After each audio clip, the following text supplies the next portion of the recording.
मेरे पिता को कोई दंड नहीं दे सकता।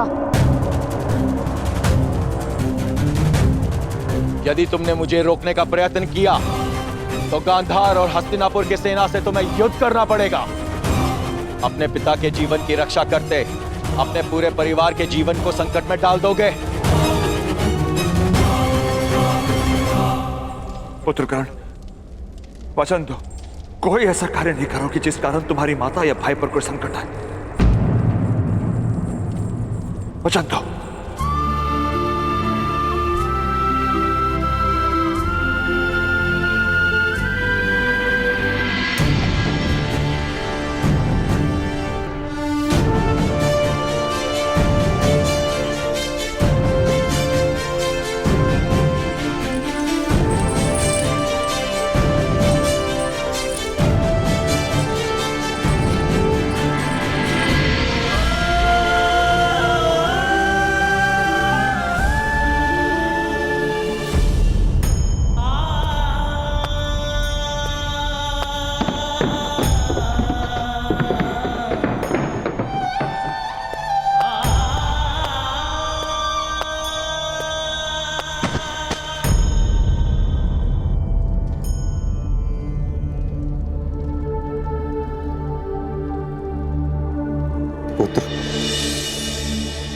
ताक्षरी, ये क्या छल हुआ है मुझसे? संतान के नाम पर मांस का लोथड़ा दिया है उस गांधारी ने। अब तक मुझे भगवान पर क्रोध था कि उसने मुझे दृष्टि से वंचित रखा, किंतु आज सुख है कि मेरे नेत्र नहीं हैं, कि मैं उस मांस के लोथड़े को देख नहीं पाया। मेरे भाग्य ने मुझसे मुंह मोड़ लिया है ताक्षरी। आज तक मेरी दृष्टि ने मुझे कभी पराजित नहीं किया, किंतु आज मैं अपने भाग्य से पराजित हो गया हूं ताक्षरी। आपने सदैव मुझे शिक्षा दी है ताक्षरी कि जब तक हृदय का बल है तब तक कोई भी संघर्ष बड़ा नहीं है, किंतु आज मेरे हृदय का बल ही टूट चुका है, टूट चुका है। नहीं नहीं पुत्र, जीवन की घटनाओं से हृदय का बल नहीं टूटता, मन का छल टूटता है। बुद्धि मार्ग को आधार बनाती है, किंतु हृदय अपने चरणों के साहस पर विश्वास रखता है। वो जानता है कि मार्ग निश्चित नहीं, दिशा निश्चित है। अगर एक मार्ग अविरुद्ध हो तो दूसरे मार्ग का निर्माण करता है। नहीं ताक्षरी, अब मेरे चरणों में वो शक्ति नहीं। मेरे स्वप्नों को पूरा करने का मेरे पास कोई और मार्ग नहीं है ताक्षरी।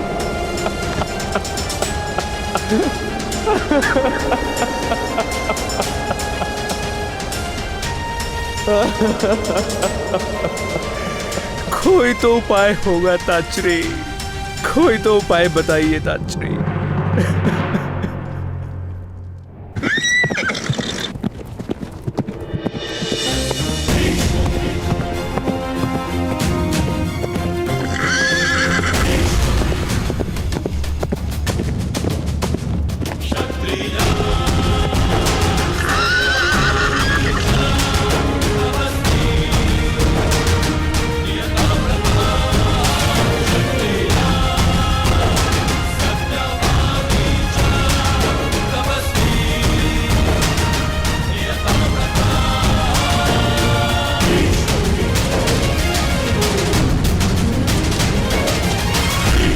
माते,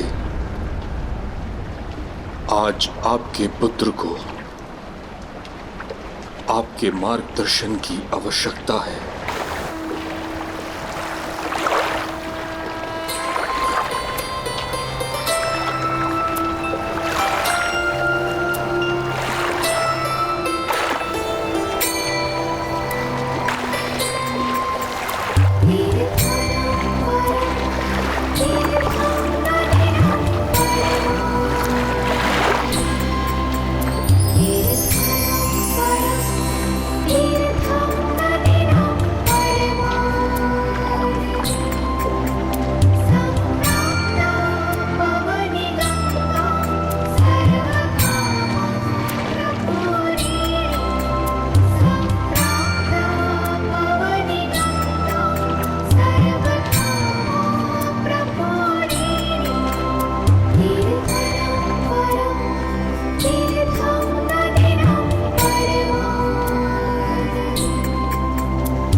पुत्र ने अपने मार्ग पर अपनी प्रतिज्ञा का बंधन टाल दिया हो, उस पुत्र को ये माँ क्या मार्गदर्शन देगी? उसी प्रतिज्ञा पर किसी भी स्थिति में अटल रहने का मार्गदर्शन। क्या ऐसी कोई स्थिति हस्तिनापुर में उत्पन्न हुई है पुत्र?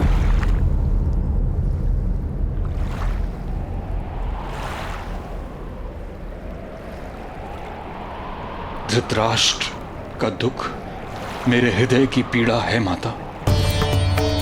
उसने गांधारी के 100 पुत्रों के वरदान को अपना स्वप्न बना लिया है। एक मांस के लोथड़े से उसका स्वप्न पूर्ण किस प्रकार होगा? किंतु पुत्र, क्या गांधारी के गर्भ से 100 संतानों की अपेक्षा करना एक भूल नहीं थी? किस प्रकार एक स्त्री एक जीवन काल में 100 संतानों को जन्म दे सकती है? महादेव का वरदान किस प्रकार विफल हो सकता है? वरदान कभी विफल नहीं हो सकता, किंतु मनुष्य की अपेक्षा से वो अलग हो सकता है। गांधारी को 100 पुत्रों का सुख प्राप्त हो सकता है, किंतु किस प्रकार माते? एक मांस के पिंड को जन्म दिया है गांधारी ने।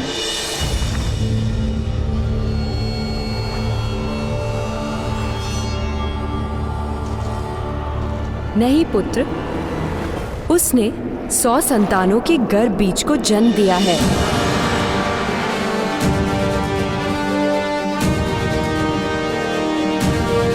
अर्थात धृतराष्ट्र की 100 संतानें बीज स्वरूप जन्म ले चुकी हैं।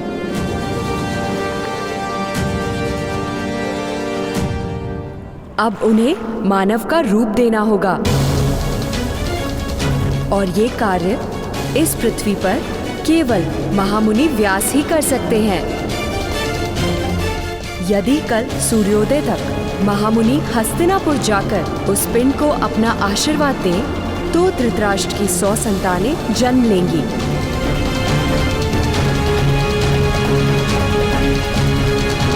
अन्यथा पितृत्व का सुख उसके भाग्य में नहीं।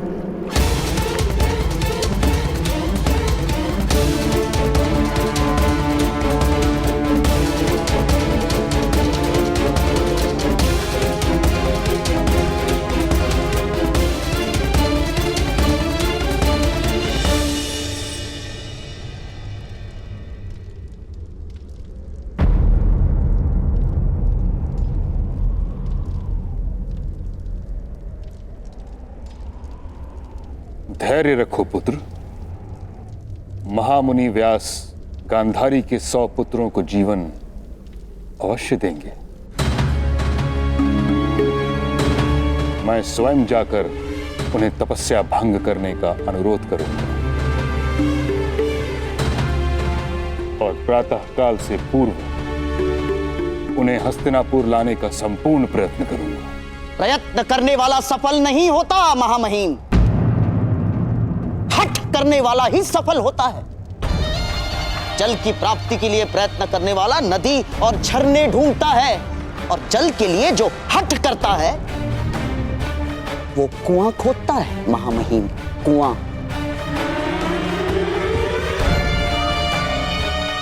और आपको कोई अंतर नहीं पड़ता मेरी बहन की संतान जिए या नहीं। आपके मृत्यु के बाद पिंडदान करने वाला तो जन्म ले चुका है महामहिम।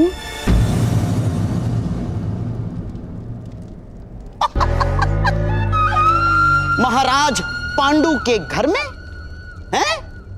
धृतराष्ट्र के प्रति मेरे प्रेम पर संदेह है आपको गंधार राज?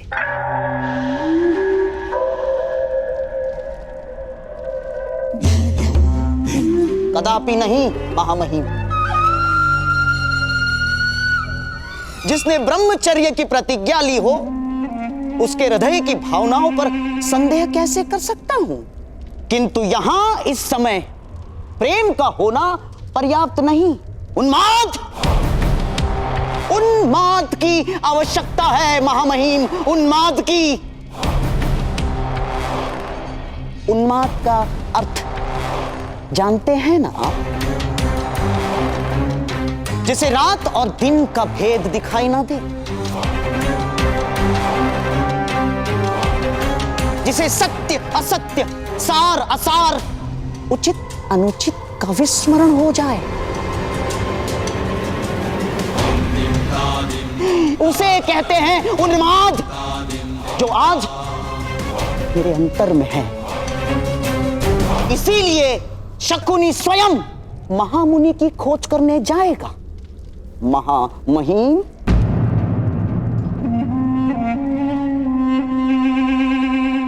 शकुनी यथार्थ कह रहा है ताश्री।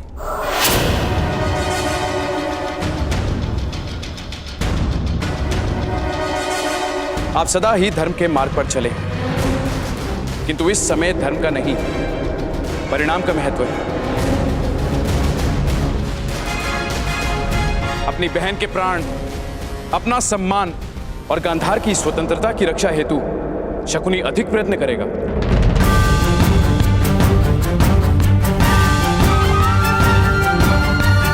मेरा आदेश है, शकुनी जाएगा महामुनि को ढूंढने हेतु।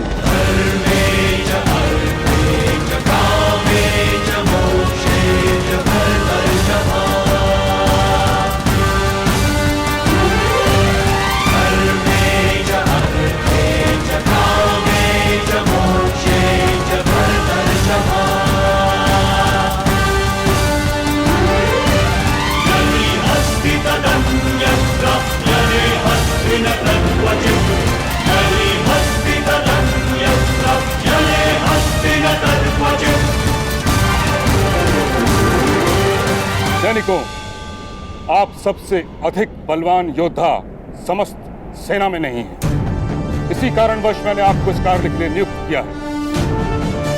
आप सब गांधार राज के संग महामुनि को ढूंढने जाएंगे। स्मरण रहे, महामुनि तक जाने वाला मार्ग अत्यंत निकट है।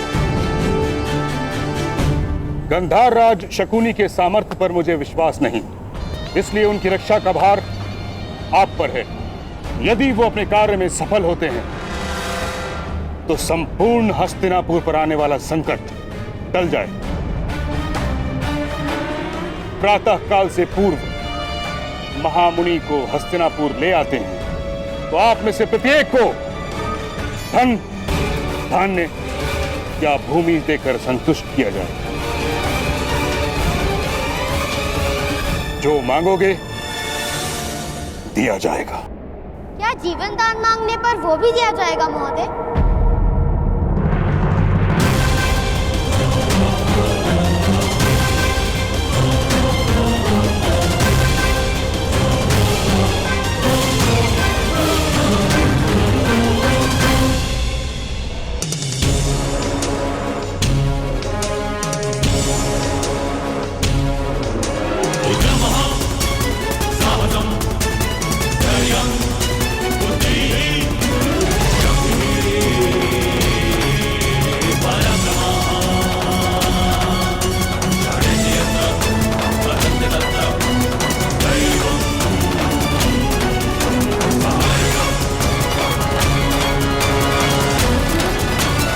बालक, तुम्हें यहाँ आने की अनुमति किसने दी? पिता के प्राणों की रक्षा करने का समय आता है तो प्रतीक्षा नहीं कर सकता मैं। उत्तर दीजिए महोदय, वास्तव में जो मांगा जाएगा आपको देंगे मुझे?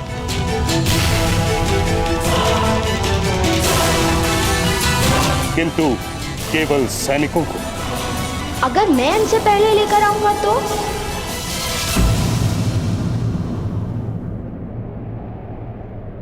सुनो बालक, ये किसी प्रकार का खेल नहीं। जानता हूँ, और मेरे पास भी खेल खेलने का समय नहीं है महोदय।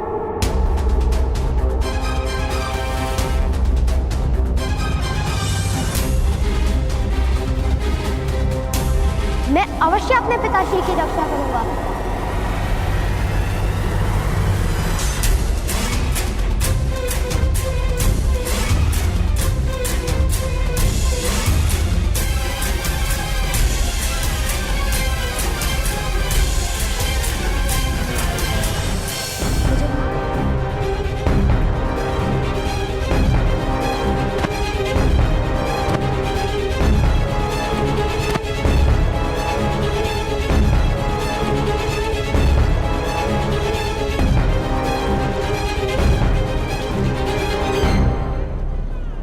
पिताश्री कह रहे थे कि महामुनि व्यास की गुफा में हर पद पर मृत्यु का संकट रहता है। मृत्यु का भय नहीं मित्र, मुझे महामुनि व्यास को महारानी गांधारी तक पहुंचाना है। महामहिम ने कहा है कि जो ये कार्य करेगा उसे मुंह मांगा इनाम दिया जाएगा। मैं इनाम में पिताश्री का जीवन मांग लूंगा।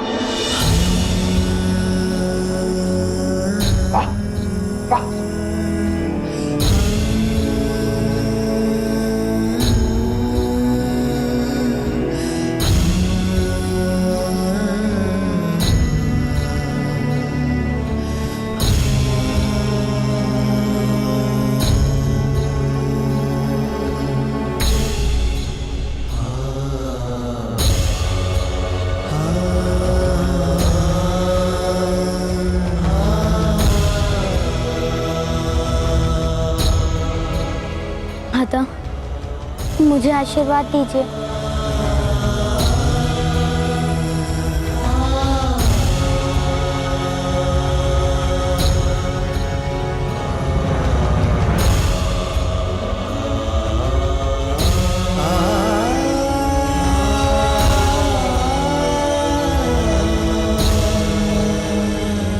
मेरा आशीर्वाद तुम्हारे साथ है पुत्र। तुम्हारा ये विश्वास ही तुम्हारा सबसे बड़ा बल बने।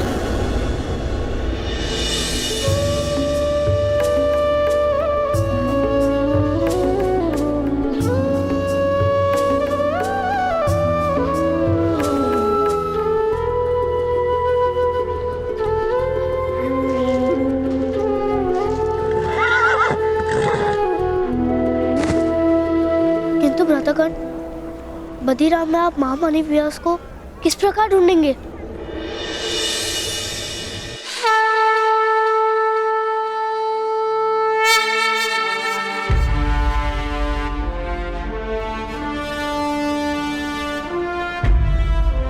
भगवान सूर्य नारायण मेरा मार्गदर्शन करेंगे।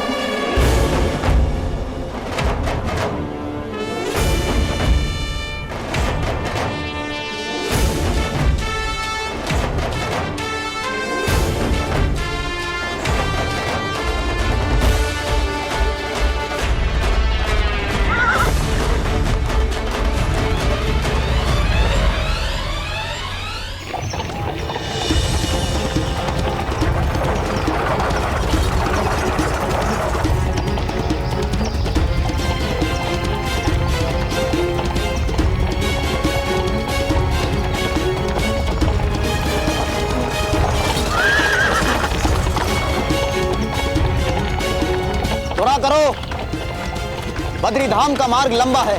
सावधानी से चलिए गंधराज। महामुनि व्यास ने इस मार्ग को बहुत कठिन बनाया है। कठिन? मुझे तो नहीं दिखाई पड़ती कठिनाई। इतना सरल मार्ग तो राजनगरी में नहीं होता। केवल बातें फैलाई है, बातें महामहिम भीष्म ने।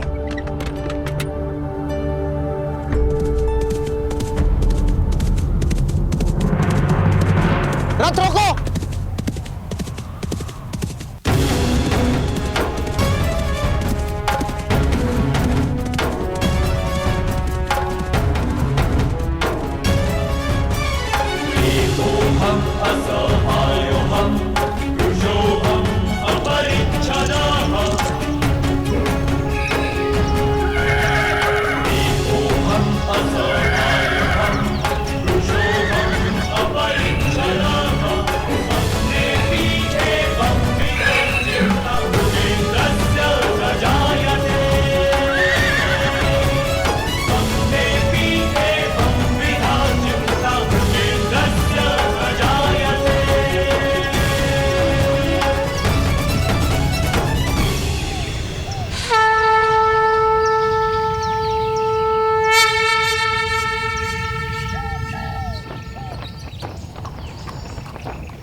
बालक, तुम यहाँ क्या कर रहे?